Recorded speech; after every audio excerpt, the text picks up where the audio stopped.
can't read her mind. You know, I don't have any way of knowing what her motivations were.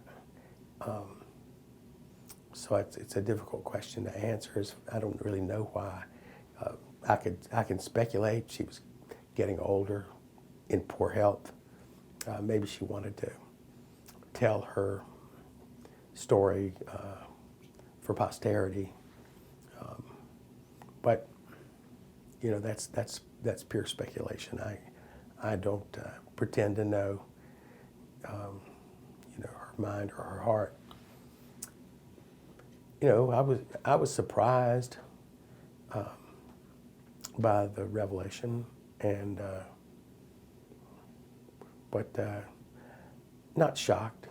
Not shocked. You know, we were having what seemed a candid conversation, and that was a moment of deep candor. And but I don't know what drove her in that direction. She's you know, she said you tell these stories over and over until they seem true, but that part's not true. Meaning the, you know, the physical, sexual, menacing kind of assault on her by Emmett Till that she had testified in court about. But the staunchest thing she said, and I think that nobody could question really, is she said nothing that boy did could ever justify what happened to him. So, you know,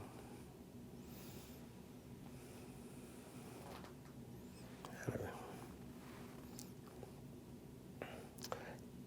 know. When I'm doing oral histories, I'm not looking to judge the people I'm interviewing. I'm not looking to change the people I'm interviewing. I'm looking to make sure that the tape recorder is running. You know, I'm there to try to encourage them to tell their truth, not to create it myself by badgering them in some direction that I want them to go, but to encourage them to tell their truth and share their memories. And so when things like that come up, she's not actually you know, I had somebody tell me about committing a racial murder in great detail. The first interview I ever did, in fact. And, you know, as a historian, what I'm feeling is, you know, sort of the eagerness to hear and to learn and to record, to document that story more than I am any kind of moral outrage. My moral outrage at the lynching of Emmett Till couldn't be any deeper. But my job is to ferret out the truth as best I can. You know, history is impossible because you're trying to recreate the past, and the past is gone. But of course, it also lives in us and around us, and so we do this impossible work because it's important, and that's what I have my mind on when I'm interviewing people and when I'm doing research. You know, I'm looking for telling fact. I'm looking for important revelation. I'm looking for things that give us insight into how that foreign country called the past works. And so, you know, I was deeply engaged with her story. But I had never thought she was telling the truth to begin with. And so I wasn't flabbergasted.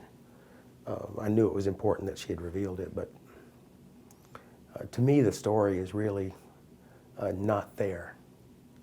You know, that's a side issue. It's important to get her story, and she was, you know, gave me some insight into things like the Carolyn Bryant family culture and how something like this could happen out of that family culture, which was really rough and racist. And sort of had a kind of brutal machismo that you can see leading in a dangerous direction.